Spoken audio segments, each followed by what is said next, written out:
Yesu Kristo ashimwe inshuti z'umusaraba. Uyu ni umunsi wa 241 dusoma Bibiliya. Tugiye gusoma ubutumwa bwiza uko bwanditswe na Luka ibice 19. Reka dusome mu izina rya Yesu. Ibya Zakayo. Yesu agera i Yeriko arahanyura. Nuko hariho umuntu witwaga Zakayo, yari umukoresha w'ikoro mukuru kandi yari umutunzi. Ashaka kureba Yesu ngo amenye uko asa, ariko ntiyabibasha kuko abantu bari benshi kandi ari mugufi. Arirukanka ajya imbere, yurira umuvumu ngo amurebe kuko yari agiye kunyuraho. Yesu ahageze arararama aramubwira ati, Zakayo, ururuka vuba kuko uyu munsi nkwiriye kurara iwawe. Yururuka vuba amwakira anezerewe. Abantu bose babibonye barabyivovotera bati, dorere agiye gucumbika ku munyabyaha.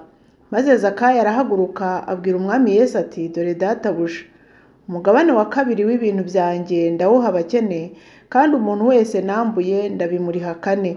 Yesu aramubwira ati, uyu munsi agakiza kaje muri iyi nzu, kuko nawe ari umwana wa Aburahamu, kandi umwana w'umuntu yazanywe no gushaka no gukiza icyari cyazimiye. Umugani wa Mina 10. Bumvise ibyo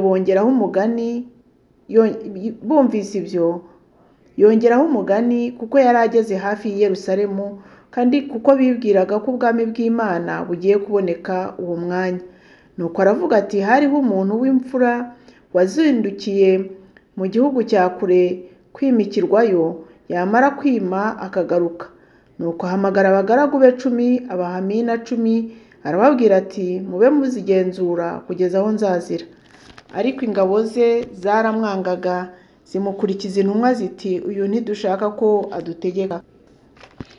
Agarutse amaze kwimikwa, ategeka ko bahamagara b'abagaragu yasigiye za feza, ngo amenye urugenzo umuntu wese muri yo yagenzuye.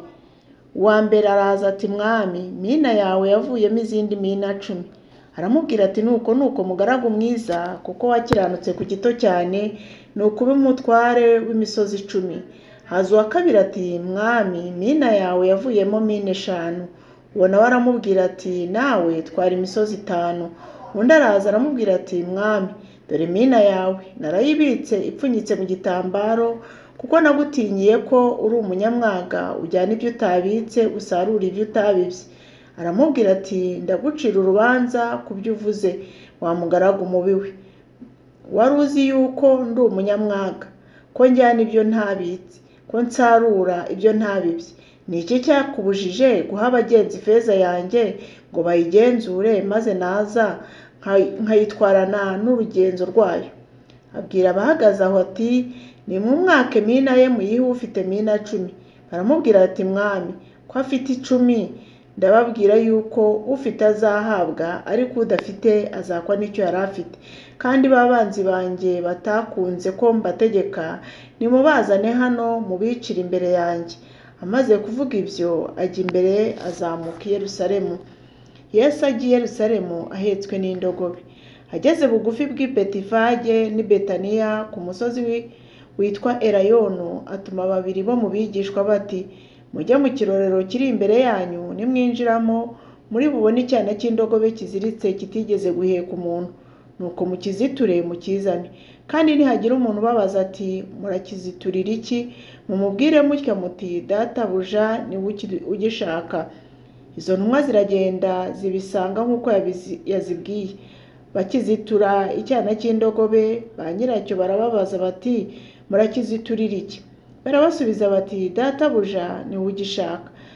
Bakizanira Yesu, bagiteguraho imyenda yabo, bakicazaho Yesu. Akigenda basasa imyenda yabo mu nzira. Yenda kugera mu ibanga ry'umusozi wa Elayono, iteraniro rinini ry'abigishwa be bose batangira kunezerwa no guhimbarisha Imana ijwi rirenga kubw'ibitangaza babonye byose bati, hahirwa umwami uje mu izina ry'Uwiteka, amahoro abe mu ijuru n'icyubahiro kiba hasumba hose. Abafarisayo bari muri iryo teraniro baramubwira bati, mwigisha, cyaha abigishwa bawe. Arabasubiza ati, ndababwira yuko ababahoze amabuye yarangurura. Yesu aririra Yerusalemu. Ageze hafi abona umurwa arawuririra ati, uyu munsi nawe iyo umenya ibyaguhesha amahoro, ariko noneho bihishwa amaso yawe, kuko iminsi izaza ubwo abanzi bawe bazakubakaho uruzitiro, bazakugota, bazakurinda cyane impande zose, kandi bazagutsembana n'abana bawe batuye muri wowe, ntibazagusigira ibuye rigeretse ku rindi, kuko utamenye igihe wagenderewe. Yirukana abaguriraga mu rusengero. Yinjira mu rusengero atangira kwirukana abaguriramo, arababwira ati, handitswe ngo inzu yanjye izaba inzu yo gusengerwamo, ariko mwebwe mwayihinduye isenga y'abambuzi. Nuko yigishiriza mu rusengero iminsi yose, ariko abatambyi bakuru n'abanditsi n'abakuru b'ubwo bwoko bashaka kumwica. Icyakora babura uko babikora, kuko abantu bose bari bitaye ku magambo ye. Ubutumwa bwiza uko bwanditswe na Luka, ibice 20. Abatambyi bakuru babaza Yesu aho yakuye ubutware bwe. Nuko ku munsi umwe muri iyo yigishirizaga abantu mu rusengero avuga ubutumwa bwiza, abatambyi bakuru n'abanditsi bamwe hamwe n'abakuru bajya aho ari, baramubwira bati, tubwire, ni butware ki bugutera gukora ibi, cyangwa se ninde wabuguhaye? Arabasubiza ati, nanjye reka mbaze ijambo mumbwire, kubatiza kwa Yohana kwavuye he? Ni mu ijuru cyangwa mu bantu? Biburanya mu mitima yabo bati, nituvuga tuti kwavuye mu ijuru, aratubaza ati, ni iki cyababujije kumwemera? Kandi nituvuga tuti kwavuye mu bantu, abantu bose baradutera amabuye, kuko bemera ko Yohana yari umuhanuzi. Nuko bamusubiza yuko batazi aho kwavuye. Yesu arababwira ati, nuko rero nanjye simbabwira ubutware buntera gukora ibyo ubwo ari bwo. Umugani w'abahinzi b'abagome. Atangira gucira abantu umugani ati, hariho umuntu wateye uruzabibu, asigamo abahinzi, ajya mu kindi gihugu, atindayo. Igihe cyo gusarura imyaka gisohoye, atuma umugaragu kuri ba bahinzi ngo bamuhe ku mbuto z'imizabibu, ariko abahinzi baramukubita, baramwirukana, agenda ubusa. Yongera gutuma undi mugaragu nawe, baramukubita, baramuhemura, agenda amaramasa. Yongera gutuma n'uwa gatatu, uwo baramukomeretsa, baramwirukana. Nyir'uruzabibu aravuga ati, noneho mbigenze nte? Reka ntume umwana wanjye nkunda, ahari none bazamwubaha. Ariko ba bahinzi bamubonye bajya inama bati, uyu ni we mutware, nimucyo tumwice, ubutware bubu bwacu. Bamwirukana mu ruzabibu, baramwica. Mbese nyir'uruzabibu nabimenya azabagenza ate? Azaza arimbura abo bahinzi, uruzabibu aruha abandi. Abantu babyumvise baravuga bati, biragatsindwa. Arabitegereza arababwira ati, none se ibi byanditswe ni ibiki, ngo ibuye abubatsi banze niryo ryahindutse rikomeza imfuruka? Uzagwira iryo buye wese azavunagurika, ariko uwo rizagwira rizamugira ifu. Abafarisayo bamugerageresha iby'umusoro. Uwo mwanya abanditsi n'abatambyi bakuru bashaka kumufata, kuko bamenye yuko ari bo yaciriye uwo mugani, ariko batinya rubanda. Baramugenza, batuma abatasi bigize nk'abakiranutsi ngo bakure impamvu mu byo avuga, bahera ko babona uko bamushyira umutegeka nawe amucira urubanza. Baramubaza bati, mwigisha, tuzi yuko uvuga neza kandi ukigisha ibitunganye, ntiwite ku cyubahiro cy'abantu, ahubwo wigisha inzira y'Imana by'ukuri. Mbese amategeko yemera ko duha Kayisari umusoro cyangwa ntiyemera? Ariko amenye uburiganya bwabo, arababwira ati, nimunyereke idenariyo. Ati, ishusho n'izina biyiriho ni ibyande? Baramusubiza bati, ni ibya Kayisari. Arababwira ati, nuko rero ibya Kayisari mubihe Kayisari, iby'Imana mubihe Imana. Muri ayo magambo ashubirije imbere y'abantu, ntibashobora kubona ijambo na rimwe ryatuma bamurega.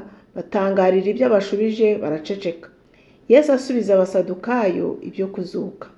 Abasadukayo bamwe bahakanaga yuko ari ntawe uzuka, baza aho ari, baramubaza bati, mwigisha, Mose yatwandikiye yuko mwene se w'umuntu napfa afite umugore batarabyarana, mwene se azahungura uwo mugore acikure mwene se. Nuko habayeho abavandimwe 7. Uwa mbere arongora umugeni apfa batarabyarana, n'uwa kabiri nuko, n'uwa gatatu aramuhungura, nuko bose uko ari 7 bapfa batyo badasize abana. Hanyuma wa mugore nawe arapfa. None se mwizuka azaba ari mukande muri bose, ko bose uko ari 7 bamugize umugore? Yesu arabasubiza ati, abana b'iyi si bararongora bagashyingirwa, ariko abemerewe kuzagera muri ya si yindi bakaba bakwiriye no kugera ku kuzuka mu bapfuye ntibazongera kandi ntibazarongora kandi ntibazashyingirwa kandi ntibazaba bagishobora gupfa, kuko bazamera nk'abamarayika, bakaba ari abana b'Imana kuko ari abana b'umuzuko. Ariko ibyemeza yuko abapfuye bazuka, Mose nawe yabigaragarije ku byabereye kuri cya gihuru, ubwo yitaga Uwiteka Imana ya Aburahamu n'Imana ya Isaka n'Imana ya Yakobo. Nuko rero Imana si Imana y'abapfuye, ahubwo ni iy'abazima, kuko bose kuri yo ari bazima. Bamwe mu banditsi baramusubiza bati, mwigisha, uvuze neza. Ntibaba bagitinyuka kumubaza irindi jambo. Umwana wa Dawidi arababaza ati, bavuga bate yuko Kristo ari mwene Dawidi? Ko Dawidi ubwe avuga mu gitabo cya Zaburi ati, Uwiteka yabwiye umwami wanjye ati, icara iburyo bwanjye ugeze aho nzashyirira abanzi bawe munsi y'ibirenge byawe. Mbese ko Dawidi amwita umwami, none yabasha ate kuba umwana we? Yesu ababwira kwirinda abanditsi. Nuko abwira abigishwa be, abantu bose bumva ati, mwirinde abanditsi bakunda kugenda bambaye ibishura, bagakunda kuramukirizwa mu maguriro no kwicara ku ntebe z'icyubahiro mu masinagogi no mu myanya y'abakuru bari mu birori. Barya ingo z'abapfakazi kandi bakavuga amashengesho y'urudaca baryarya. Abo bazacirwaho iteka rirusha ayandi kuba ribi. Imana ibahe umugisha. Tuzakomeza ejo dusoma ibice 21 n'ibice 22. Mugire umunsi mwiza. Ndabakunda mu izina rya Yesu.